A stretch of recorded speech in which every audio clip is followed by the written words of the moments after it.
How's it going, everybody? Joe Guam here. Hey, this series of videos is gonna be documenting and vlogging my journey through the carnivore diet and how I'm experiencing it.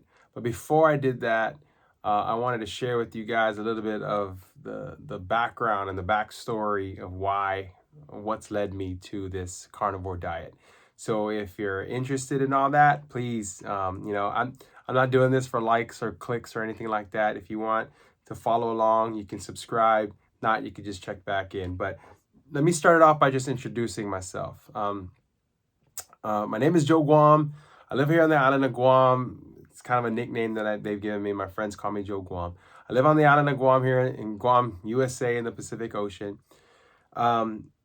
I'm 41 years old. I've always been very athletic my whole life. I've played many sports when I was a kid, football, and baseball and soccer, a whole bunch of sports. And then even when I was in high school, I played football, and then I also played a college football, NCAA Division I college football, all the way up there. So my whole life I've been athletic. I've been into physical fitness, and then I also became a CrossFit instructor as well when I was doing a lot of CrossFit. More recently, now I'm into long distance swimming. So there's an island here to the south of Guam. It's about 3,200 meters away, and they do a crossing of islands. You swim from one island to the other. So I've swam between islands, I think 4 times now. So I don't smoke. I'm a recreational drinker. All my life I've been a recreational drinker, not really heavy, but I drink every now and then with my friends. But I haven't had a drink in 11 months. Last December 2021 was the last time I had a drink, and I'm filming this video on November of 2022. So that was the last time I had a drink. I chose not to drink for the whole year just because I didn't want to. I also don't drink caffeine. I don't drink teas, any teas with caffeine in it. I don't drink coffee. Caffeine, I'm already kind of a pretty hyper guy, and caffeine just really affects me, and brings my heart rate up. So I just stopped drinking caffeine. So I'm usually always fairly healthy. But some of you may have seen my update video on my Joe Guam Music YouTube page. For the last 6.5 years, I've been a full-time musician here on the island of Guam. And just recently, back in end of September, early October, I was diagnosed with something called Laryngopharyngeal Reflux, or LPR. Other common names are respiratory reflux, or silent reflux, or singer's reflux. All of these terms were coined by Dr. Jamie Koufman, who's an ENT out of New York. And you can check her books up, look it up. Dropping Acid is the name of her book. She has another one called the Acid Reflux Diet. The reflux that I have is different from the traditional reflux that's from the esophagus down, where liquid acid comes out of the stomach and burns the esophagus and gives you heartburn. Thank God, praise God, that I don't have heartburn, and I don't have that type of reflux, that acid reflux. What I have is a condition where the stomach is releasing gases, and these gases permeate its way up to above the esophagus into my larynx area, my throat area, my voice box, and my nasal area. And it brings with it an enzyme called pepsin. And this enzyme, by itself, it just attaches to the lining of my nose, my throat, my voice box, and it causes excess mucus. But once I eat anything with acid in it, anything that has acid, tomatoes, citrus drinks, or anything, everything has acid these days. The acid passes over the enzymes and it ignites it, and then those enzymes start causing inflammation. So I was a full-time musician for 6.5 years, but then I had to abruptly stop because I don't have the ability to sing for long periods of time. Thankfully, my vocal cords are still good and still intact, but the inflammation in my throat just doesn't allow me to sing for extended periods of time. Also, thankfully, I don't have any pains in my stomach or in any of my intestines or the digestive tract. I just got an EGD, an endoscopy, done a week ago, and I got the results yesterday, and I'm a man of faith. I'm a religious man, so I thank God that I don't have cancer and I don't have any other complications. So all the testing that they did and the endoscopy all came back negative. It showed no signs of any complications in my digestive tract. So I'm just dealing with this LPR and respiratory reflux. So how does that bring me to this carnivore diet?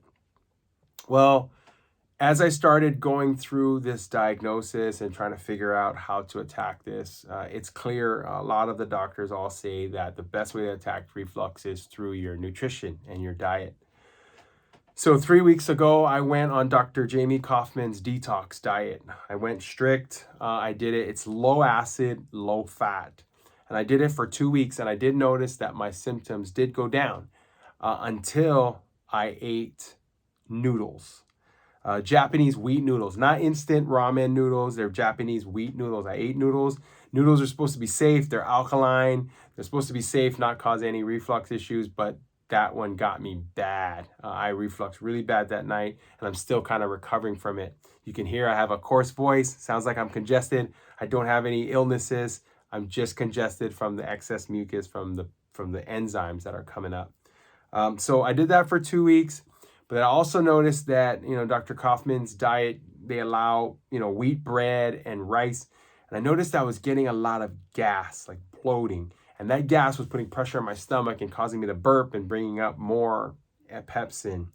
So I shifted, took what I learned from Dr. Koufman's diet and I shifted to Dr. Norm Robillard's diet called the Fast Tract Diet. Now, the Fast Tract Diet is specifically focused on reducing any fermentation in the small intestine that causes gas. So you're eating things that have a very low fermentation potential, is what he calls it, and easy digested, so that when it gets to the small intestine, it's not just hanging out there, just fermenting and creating gas. So I was doing both. I was eating the things that are easily digested and has low fermentation potential, plus I wasn't eating anything with acid to disrupt the pepsin. And I did that for 1 week, and that was great. It eliminated the acid, but for some reason, I was still refluxing every night. Like I would feel it in my throat, it would wake me up. I was still refluxing every night. So that moved me to try the carnivore diet. Because the carnivore diet is approved under Dr. Jamie Koufman's space, because meat is allowed, it's alkaline, there's no acid in it. And then, of course, Dr. Robillard spaces as well, a high protein diet with some good animal fats. So now I'm trying this carnivore diet to help me and see if it'll help me relieve a lot of my symptoms from the LPR up in the respiratory area, because I'm not eating anything with acid, but then also hopefully help me relieve things from the esophagus down in the digestive tract and get things back in order. So this is kind of the background. I'm on this carnivore diet, which is basically I'm not eating anything except beef, salt, and water, and that's it. And I chose beef. I chose ribeye steaks. That's all I'm trying. I'm trying this for 7 days first, and if it goes good, then I'm gonna extend it to 14 days, and if that goes good, I'm just gonna keep going until whenever, maybe forever, who knows? But I'm not taking any medication. I won't be taking any vitamins or any supplements as I attack this. And just to let you know, yesterday my blood pressure was taken, and my blood pressure was 127/78. So that's the start. I'm 127/78, very good blood pressure. I don't have hypertension. I don't have diabetes. I don't have any other, thankfully, I don't have any other complications. And at this point right now, I'm 191 pounds. That's kind of key because my normal targeted weight is usually around 205. And since all of this started with my diagnosis, I've lost about 16 pounds.